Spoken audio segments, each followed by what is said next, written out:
तो साहब ने एक दिन पूछा कि बताओ कि शिव शिष्यता का पासवर्ड क्या है, शिव शिष्यता में आगे बढ़ सकिएगा इसके लिए पासवर्ड क्या है, यानी एक ऐसी चीज क्या है जिससे सारे रास्ते खुलते चले जाते हैं, तब जो चाहिए सो कर सकते हैं, क्या है वो? महादेव की दया।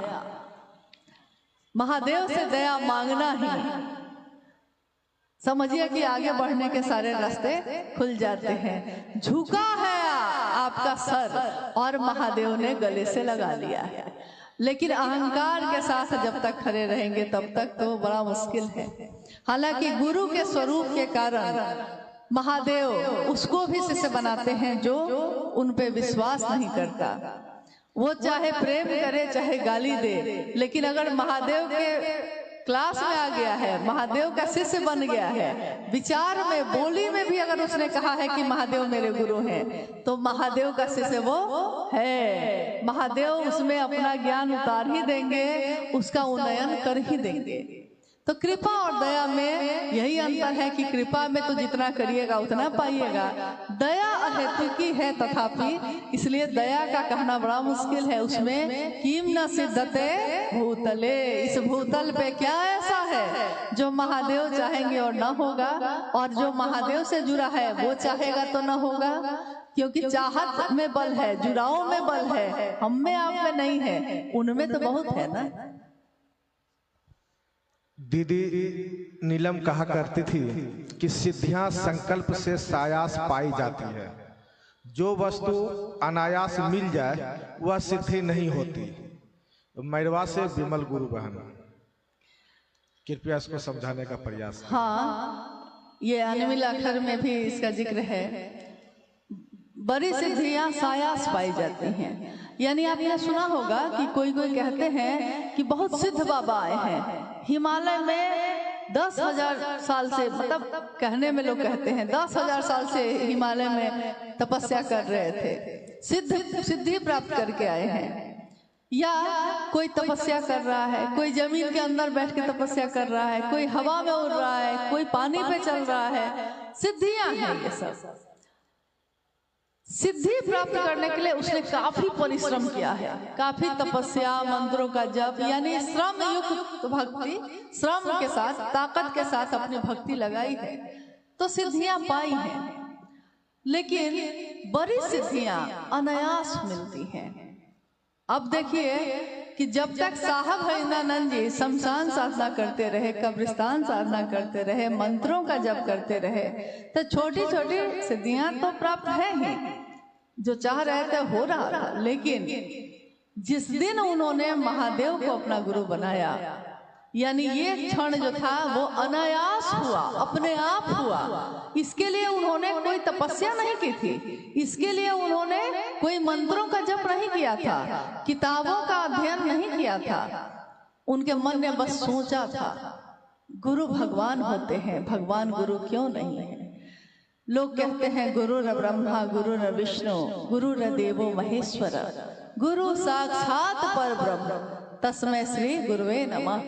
जब गुरु में ब्रह्मानी शक्ति होती है, वैष्णवी शक्ति होती है, रुद्रानी शक्ति होती है, तो वो गुरु भगवान होते हैं। वो भगवान गुरु क्यों नहीं है, यही सोचा था साहब ने, अनायास अपने आप। उसके बाद की घटनाओं को देखिए।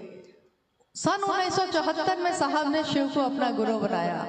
अगले साल सन 1975 में मुजफ्फरपुर जिला के तुर्की नामक स्थान पे जब वो अहाते में बैठे थे, और आपने इसके बारे में पढ़ा होगा, सुना भी होगा कि सांसों पे सांस आ रही है, सांस जा रही है, और सांसों पे हवा के झोंके के साथ साथ नमः चढ़ा है और सिवाय उतर गया। हवा चल रही है, अभी भी चल रही है, यहाँ कितने लोग बैठे हैं, लेकिन जिसके लिए जो चीज आई है वो उसी के सांसों में प्रवेश करती है। तो आज तक शिव का प्राण मंत्र है नमः शिवाय, आज तक किसी इंसान के शरीर में सांसों के माध्यम से वो नहीं उतरा, लेकिन उस दिन ऐसा हुआ। और उनकी सांसों ने सुना। साहब कहते हैं कि कान सुनते हैं लेकिन मेरी सांसों ने सुना कि नमः आया है और सिवाय उतर गया है। यानी साविधि, विधि के साथ ये मंत्र का जप करना है। विधि क्या होगी? सांसों पे होगी। यानी शिव के शिष्यों के लिए सबसे सुंदर विधि है मंत्र जप का, प्रणाम करने का सांसों पे, अजपा जप।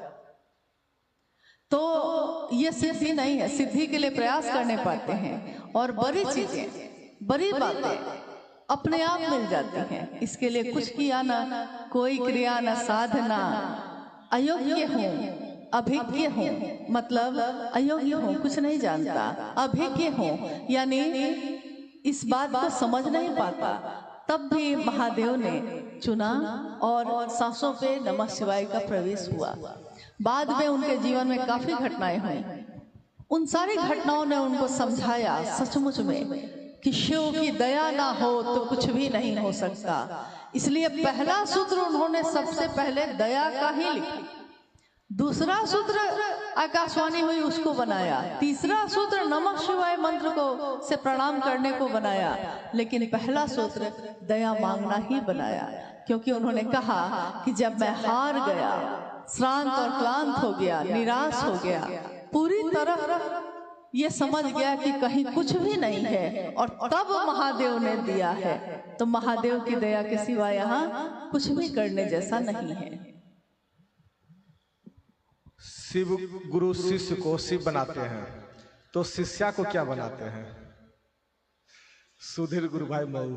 शिष्य को शिव बनाते हैं तो शिष्या को क्या बनाते हैं? जी। अरे भाई, शिष्य तो शिष्य होता है। लोग बोलचाल में बहुत बातें बोलते हैं, बोलचाल में बोल देते हैं कि जो महिला है तो शिष्या हो गई, स्त्रीलिंग हो गया, पुरुष है तो शिष्य बोल दिए, लेकिन विद्यार्थी तो विद्यार्थी होता है। हमारे बच्चे पढ़ने जाते हैं तो मास्टर साहब जब अटेंडेंस बनाते हैं कि मीना कुमारी आ गई, हाँ आ गई, तब बाद में पूछते हैं कि सारे विद्यार्थी आ गए हैं, थोड़े ही वो बोलते हैं कि सारी लड़कियां आ गई, सारे लड़के आ गए। गुरु और ज्ञान के रास्ते पे ये चीजें नहीं होती। थोड़ी देर पहले मैंने आपको बताया भी है कि जाति, धर्म, संप्रदाय, वर्ण, लिंग सबसे परे है शिव की शिष्यता। जाति यानी विभिन्न जातियों में जो हम बटे हैं, शिव की शिष्यता में इन बातों का कोई मोल नहीं, पूछेंगे ही नहीं। धर्म में हम बटे हैं, महादेव गुरु हैं, उनके सामने इन बातों का कोई अर्थ नहीं। संप्रदाय में बटे हैं, लिंग और वर्ण में, यानी कि कोई पुरुष है, कोई स्त्री है, वर्ण कोई काला है, कोई गोरा है, महादेव के सामने आपके इस सुंदरता का कोई मोल नहीं। अगर हृदय सुंदर न हुआ तो चेहरे की सुंदरता का कोई मोल नहीं। और जाति, धर्म, अमीर, गरीब, ऊंच नीच, पुरुष स्त्री सब जब मिट जाता है तब वहीं से शुरू होती है महादेव की शिष्यता। इसके ऊपर की बात है ये सब। तो महादेव की चर्चा, महादेव की शिष्यता, ये आध्यात्मिक बात है और आध्यात्म में इन बातों का कोई मोल नहीं होता। किसी दीदी, रात में शिव चर्चा करना सही है या गलत है? रात में मतलब जिनकी जिज्ञासा है स्पष्ट नहीं है। रात मतलब जैसे शाम हो गया उसके बाद अंधेरा में, हाँ 6-7 बजे भी अंधेरा हो जाता है, लेकिन अगर 10 बजे 8 बजे के बाद 9-10 बजे 11 बजे अगर कर रहे हैं तो ऐसा आप ना करिए।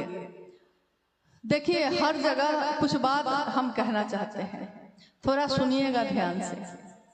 अभी अपने मन में ये बात हटा दीजिएगा कि हम किसके क्या हैं, ये सब हटाइए। पहले इंसान है हम लोग, हम सब ने शिव को अपना गुरु बनाया है। किसके कहने से बनाया है? अभी आपने जवाब दिया था। किसके कहने से बनाया है? साहब हरिंद्रानंद जी शिव के शिष्य के कहने से बनाया है। तो इसमें कहना किसका चलेगा? साहब का चलेगा, बात तो उन्हीं की चलेगी ना। तो 3 सूत्रों के अलावा उन्होंने और क्या बताया? और कुछ नहीं बताया। कहा कि 3 सूत्र करना ना सहायक है, मदद करता है। मूल तो है अस्थाई होना, मेरे मन में अस्थाई शिव हो जाए, मूल यही है। लेकिन मदद करता है तीनों सूत्र। अब तीनों सूत्र जो है मदद के लिए, इसके अलावा साहब ने और कुछ नहीं कहा। फिर उन्होंने देखा कि भीड़ बढ़ गई। शायद आपको मालूम नहीं होगा, पहले जब शिवशिष्टा की शुरुआत हुई थी बहुत कम लोग थे, तो जब कार्यक्रम शुरू हुआ तो 2 दिवसीय होते थे।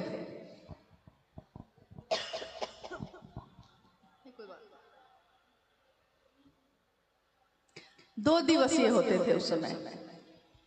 साहब उस समय 3 बार जाते थे शिव चर्चा के लिए, जैसे आज दोपहर में, फिर रात में, फिर कल होके दोपहर में। बीच में बाकी गुरु भाई गुरु बहनों की चर्चा भजन चलती थी। लोग बहुत कम थे, घर की व्यवस्था जैसी व्यवस्था थी, सबकी सुरक्षा देखी जा सकती थी।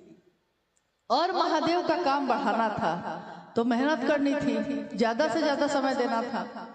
लेकिन जैसे ही संख्या बढ़ने लगी तो सबसे पहले साहब ने 2 दिवसीय कार्यक्रम बंद किए और उन्होंने 1 दिवसीय कार्यक्रम शुरू किए कि नहीं, अब से कार्यक्रम 1 दिन का ही होगा। अब कोई उस समय साहब से मिला, फिर बाद में वो मिला ही नहीं उनसे कभी। उस समय मिला जब 2 दिवसीय होते थे, बाद में मिला ही नहीं, तो नहीं मिला। और लोग उसको बोल रहे हैं कि 2 दिवसीय मना हो गया है, तब भी वो किए जा रहा है, इसलिए कि फिर वो मिला ही नहीं उनसे। उसको लगा कि हाँ हम कर सकते हैं। 1 दिवसीय कार्यक्रम भी जब थोड़ा लंबे होने लगे तो साहब ने देखा कि अब संख्या और ज्यादा बढ़ गई। तो मान लीजिए कि इतने लोगों का रहना, खाना, सोना, पानी, शौचालय, इन सारी चीजों की व्यवस्था करना बहुत कठिन है। हो भी जाए अगर तो फिर गुरु बहनों की संख्या ज्यादा है और गुरु भाइयों की संख्या भी है, तो सुरक्षा का मामला तो दोनों के साथ है। सुरक्षित रहें हम। देखिए, अपने परिवार के लिए कोई ऐसा सोचता है, जिसको आपसे मतलब नहीं रहेगा वो रात भर आपको बैठाएगा और नचवाएगा और गवाएगा। लेकिन जिसकी आप बहन हैं, जिसके आप भाई हैं, जिसका आप परिवार है, वो आपकी सुरक्षा सोचेगा, वो आपका शुभ और भला सोचेगा, दूसरा क्यों सोचेगा।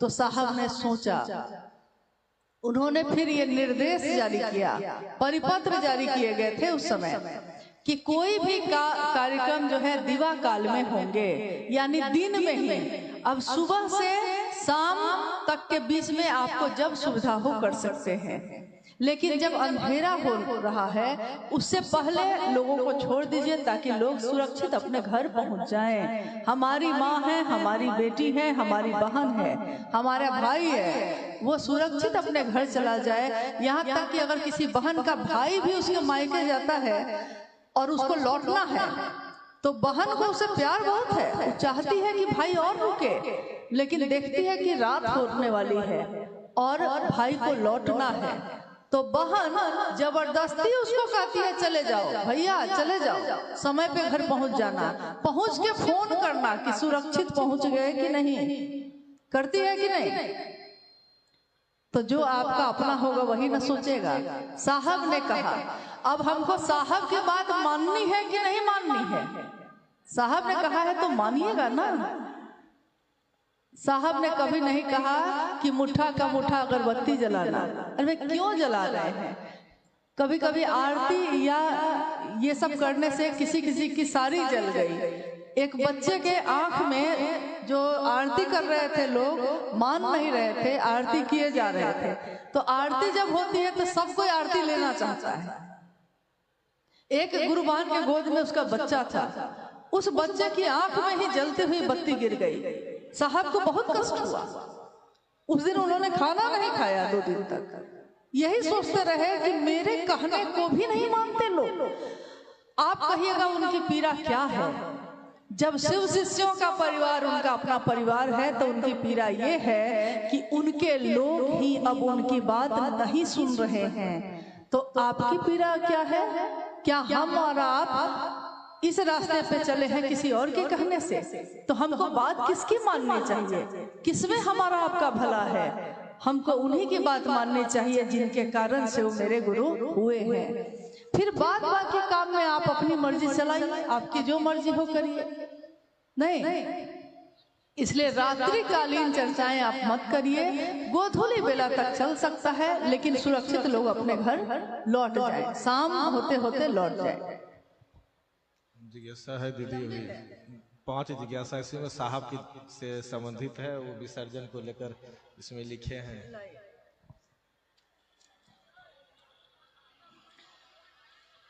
ये पूरा का पूरा पत्र है, मतलब जिनका भी है, एक जिज्ञासा नहीं है और यह जिज्ञासा भी नहीं है कह सकते हैं आप, क्योंकि साहब ने कहा शिव का शिष्य बनना, साहब ने कहा शिव को गुरु बनाना, लेकिन एक परिधि है, हर व्यक्ति की एक मर्यादा होती है, हर जीवन की एक सीमा रेखा होती है, हर व्यक्ति का एक लौकिक परिवार भी है। महादेव की बात करते हैं हम, शिव शिष्य की दुनिया में हम सब एक परिवार है, लेकिन एक लौकिक परिवार भी आपका है, आपका भी है, साहब का भी रहा है। आपके परिवार में आपके पति, आपके भाई बहन, आपके माता पिता, बच्चे सब रहते हैं और कुछ परंपराओं का पालन आप करते हैं, क्योंकि समाज में रह के ही महादेव की बात की जा सकती है। साहब हरिनानंद जी ने कभी भी सामाजिक मान्यताओं को या परंपराओं को तोड़ने के लिए नहीं कहा। उन्होंने तो कहा कि महादेव को अपना गुरु बनाना और हर चीज में महादेव को शामिल करना। यहाँ तक कि पूजा पाठ भी जो लोग कर रहे थे, उन्होंने कहा गुरु पूजा पाठ कैसे हो बताते हैं ना, तो उन्होंने कहा कि नमः शिवाय से करो ना भाई, जल ही चढ़ाना चाहते हो, अरे भाव ना चढ़ेगा, नमः शिवाय से चढ़ाओ ना। ये नहीं कहा कि जल नहीं चढ़ाना है, ये कहा कि नमः शिवाय से चढ़ाओ, तो उन्होंने मना नहीं किया कुछ भी। अब जिसने भी ये लिखा है गुरु भाई, उन्होंने लिखा है कि संपूर्ण शिष्य संपूर्ण गुरु होते हैं, साहब स्वयं शिव हैं, शिव के प्रिय जगह शमशान है, तो उनकी अस्थियां क्यों गंगा नदी में प्रवाहित किया गया? क्या उचित है, क्या अनुचित है, बताएं। तो पहली बात तो यह है कि ये उनकी सीमा का प्रश्न ही नहीं है, लेकिन तब भी संपूर्ण शिष्य संपूर्ण गुरु होता है, सच है, सही है। कोई गुरु अपने शिष्य को अपने जैसा बनाता है, शिव भी अपने गुरु हैं तो अपने शिष्य को अपने जैसा बनाएंगे। इस कालखंड में शिव के शिष्य हरिनानंद जी ने अपने आचरण से ये प्रस्तुत किया कि शिव का शिष्य कैसा होता है। आचरण से यानी अपने जीवन से न्यूनतम व्यवस्था में भी सुखी रहा जा सकता है। शिव सबको देने वाले हैं, जो प्रेम करता है वो देता है, लेता नहीं। बनो तो शिव, रहो तो शिव, जियो तो शिव। इस दुनिया में आप रहते हैं, शिव की दुनिया है ये, आपकी दुनिया में शिव क्यों नहीं रहता? यानी साहब श्री हरिनानंद जी ने शिव के गुरु स्वरूप को आत्मसात किया और शिव के सारे लक्षण उनमें दिखाई दिए। स्वाभाविक है जो गुरु होगा वो अपने शिष्य को अपने जैसा ही बनाएगा। लेकिन ये लिखते हैं कि शिव का प्रिय जगह शमशान है। अरे भाई, कौन बोल दिया आपको कि शिव का प्रिय जगह शमशान है? कहाँ शिव का प्रिय जगह नहीं है? क्या ये शिव की जगह नहीं है? शिव की दुनिया में आप रहते हैं, शिव की दुनिया की सारी चीजें तो आपकी शिव की ही हैं। तो जो शिव का है तो सब प्रिय है उसको, चाहे वो नदी नाले हो, चाहे वो धरती हो, चाहे वो 49 तरह के पवन हो, सब तो शिव के प्रिय है। शमशान के बारे में लिखा गया है। कहने का यह है आगे कि उनकी अस्थियां गंगा नदी में प्रवाहित क्यों की गई? अस्थियां यानी इस शरीर की जो बची हुई जो राख होती है या जो हड्डी के टुकड़े होते हैं, उनको अस्थियां कहा जाता है, अस्थि कहा जाता है। माँ गंगा नदी में प्रवाहित क्यों की गई? एक शिव के शिष्य होने के नाते साहब हरिनानंद जी ने भारत देश की सभी परंपराओं और कानून सबका पालन किया है। यहाँ तक कि उन्होंने अपने लौकिक जीवन में भी और लौकिक परिवार में भी और पारलौकिक परिवार यानी शिव शिष्यों के परिवार में भी आपने देखा होगा कि अगर कोई साउंड लगाता है तो उन्होंने हमेशा कहा है कि परमिशन लेकर तब लगाना। जन्म इस शरीर का होना और इस शरीर का शिवलिंग होना, तो इस शरीर की एक मर्यादा है। उस मर्यादा का पालन परंपरा के अनुसार जो उचित है वो होगा ही होगा। क्योंकि माँ नीलम जी ने जब 2005 में 17 जून को वो शिवलिंग हुई थी तो सारी परंपराओं का पालन किया गया, लेकिन किस तरह किया जाए ये साहब ने उसी समय हम लोग को बता दिया था। उसी समय 2005 में ही साहब ने बता दिया था कि जो दिव्य आत्मा होती है, जो शिव का अंश होती है, उसके लिए आपको क्या करना चाहिए। तो हम लोगों को जो उन्होंने बताया था उनके लिए हम लोगों ने वही किया है। इसलिए उनके निर्देश या आदेश के बिना कुछ भी न हुआ है न होगा। अब है साहब का मतलब, दूसरी जिज्ञासा है। साहब का मतलब परमात्मा ईश्वर शिव होता है। फिर साहब को प्रथम शिव शिष्य क्यों संबोधित किया जाता है, जबकि प्रथम शिव शिष्या माँ भवानी है, राजमणि नीलमानंद है। देखिए, आधा ज्ञान जो है बड़ा खतरनाक होता है। आधा ज्ञान से अच्छा है कुछ नहीं जानना, ये ज्यादा अच्छा है। कहावत है हम लोगों में, अधजल गगरी छलकत जाए। गगरी को या तो पूरा भर लीजिए या खाली रखिए, वो ज्यादा अच्छा है। लेकिन आधा रहेगा तो पूरे रास्ते छलकता ही जाता है। वही हो गया है, पहले पूरी बात को समझना चाहिए। और साहब की बातों को अगर आपने सुना है तो ध्यान से सुनिए। साहब ने इस शरीर में रहते हुए अंतिम संगोष्ठी में यह कहा कि परमात्मा जो है, जिज्ञासा ये आई थी और उस जिज्ञासा को संगोष्ठी में मैंने ही पढ़ा था।